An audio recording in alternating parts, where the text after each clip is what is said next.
If you're recording content, especially solo videos, you definitely want to install and use OBS Studio because you open up this program, you click one button, you can record your screen, you record your webcam, it saves as an MP4 file. It's extremely easy, no editing required. It actually does not allow you to edit, and it's free, and it's a great alternative to Camtasia, which I'm using right now to record, but I want to show you OBS Studio in action. You go to obsproject.com, you click on which version you have, such as Windows, it downloads, you install it, you'll click, now it's installed. This is OBS, and once you have this set up, all you really have to do is click on this Start Recording button, and then it will record anything that you choose to display on the screen, such as your web camera or your desktop.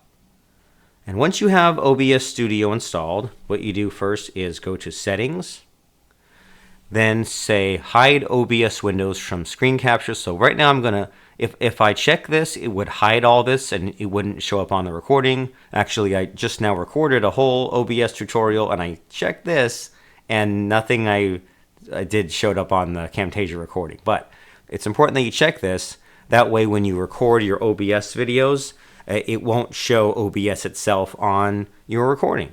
And then what we do as well is we go to Audio, we go to Mic Auxiliary Audio, and make sure that you have the correct microphone selected for your recording. And then what you want to do is go to Output, and when you first install this, it will try to save a video as a MKV video, a Matroska video. Change that to MPEG-4. It's much easier to use and much more friendly for YouTube. So we go to Settings, General, Hide OBS from Windows on Screen Capture. We choose our microphone in the Audio tab, and then in the Output tab, we change recording format to MP4. Click OK. And also something we might want to check is in Settings where the videos will save to. So when we go to Output, we can see recording path. It will save to my Windows video folder just by default. Now, in order to make any of this work, you have to set up sources for your scenes. So they have these scenes here where you can like switch back and forth. So like say you had two web cameras even, right? You could switch back and forth to two different angles. You can switch back and forth between web camera versus desktop. So let's just start with that, right? We have these scenes, so we right click, and for rename, let's call this scene Live Action. And so a scene has many different sources, and you just flip through the scenes to like change the camera angle, right? So scene, live action, source, all these choices, all I ever do is video capture device, which means web camera, there's a camera icon, or display capture, there's a monitor icon, that means we're capturing our screen. You can also stick an image on there, like a logo or text, but pretty much video capture device, webcam, display capture, computer screen. So video capture device, we'll call this webcam, that's the name of it. And then device, here I am.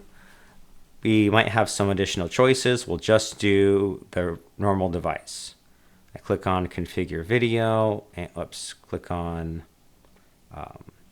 just make sure this is all set pretty high, right? Resolution, custom, do the maximum, frames per second, highest, that's fine, works for me. And that's everything that we need to do. So now, technically, we're done. We can just go here, click start recording, and let me actually try that. So I'm recording, I'm speaking into this microphone right here, and I'm saying a few things. I click on stop recording, and now I go over to my videos folder, and here it added this. I'm recording, I'm speaking, and here we go. So this is what I just recorded for you 2 seconds ago. That is how we record a webcam or video on OBS. But it gets even better in these last couple of minutes because we can also capture our screen. Great for tutorials and things. So scenes, click on plus, and we'll call this maybe screen capture. And then for sources, we'll do the plus sign and we'll do display capture, and we'll just call this monitor. And then display, we might have multiple monitors, choose the right one, click OK. And so you can see here, it's kind of like it's like when you have two mirrors in front of each other, it goes forever. And this is why we go to settings and do this hide OBS from screen capture. If I were to click and save this, you wouldn't see it in the recording, but I mean, maybe I'll just, so now it shows our screen. But because I'm showing you how to use OBS, I don't want to hide OBS from you. But you get the idea that basically whatever appears on the screen, we can show our screen, click on start recording, and anything on our monitor, we just show it and it appears. But you might have seen that people record screen capture videos with themselves in the little bottom corner. How do we do that? Well, we choose our screen capture scene, we go to sources, click the plus sign, and then we add video capture device, camera icon. We don't need to make a new one. We already have our web camera from before. So add existing webcam. Oh no, it's too big. So we go and grab this corner, size it down, move it over. Cool, now that's how we do it. Now I can show my screen, click around, but I'm also in this bottom corner.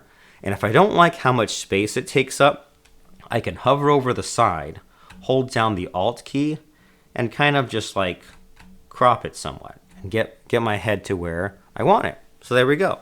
But you might have noticed that sometimes when someone makes a video like this, it's not just a screen and their face, they're like in a little circle, in a bubble, like the Love Boat opening credits. So what we do here is we need to do a slight bit of graphics editing. Hope that's okay. Go to canva.com. This is a free sort of web-based Photoshop alternative. You click on create a design, and we'll do a YouTube thumbnail design. That's just the size I like.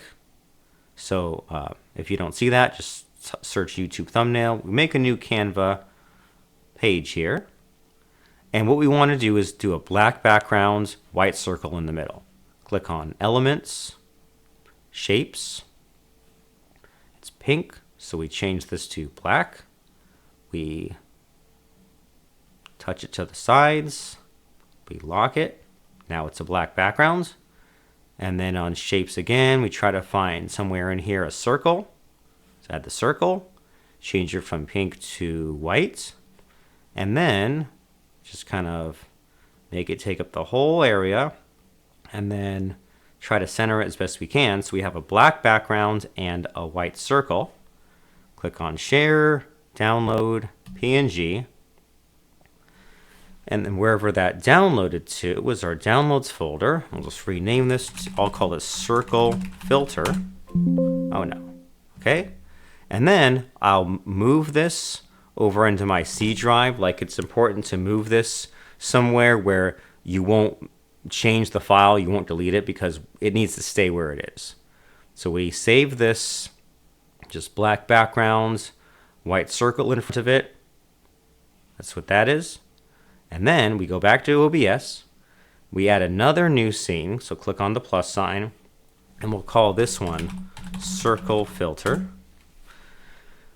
And then what we do before anything else is right click on the scene itself, go to Filters, then under Effect Filters, click the plus sign, and we want to do Image Mask / Blend.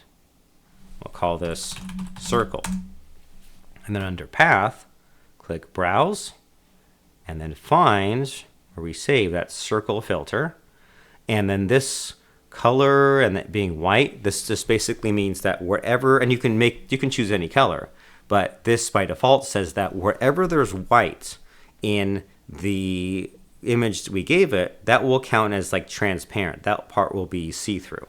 And so because we made a black background, but then the white part is what you see through, then that is what will appear. So we click on that, still looks the same. Go to Sources, click on plus, and add video capture device again, but we don't need to create a new one, we already have one. So click on Add Existing, Webcam, Okay. And cool, here I am, right? It's the Love Boat opening credits. Then we go back to screen capture, and instead of this webcam here, we right click and remove it. So it takes the webcam off of that part. Click plus again, click scene, and then add the existing circle filter scene. Well, here I am, huge again though. So once again, we just kind of size it down, move it over to where we want it. And let's say I don't like how there's like a bunch of space above me and I'm kind of off center. So we can switch back to the circle filter and we can just kind of drag me anywhere you want and enlarge it and just kind of get it the way we want over on this end of things, right? Get the way we want. Okay. Now we switch back to screen capture. Here we go. So now I'm right here, positioned the way I want it in a circle. And I mean, technically you can do any shape. I've lately seen they do like a rounded rectangle. It looks kind of like an old school TV set screen. And now we have OBS. Anytime you want, you click on, oh yeah, and on the fly, you can just like move your head anywhere you want to get it out of the way. Anytime, click start recording. It'll save an MP4. Switch to live action. Whoa, I don't know why I did it on that one. Let me take the filter off of that one. Okay, so live action, or we can do screen capture where it shows the screen, but the head is kind of floating there in a circle anywhere you want it. So that is OBS project. It's an amazing tool. It's what I use instead of Camtasia most of the time. Free, click a button, records MP4, upload it to your podcast platform, upload it to YouTube. It's so super great, and it's at obsproject.com. Robert Plank, like and subscribe. See you next time.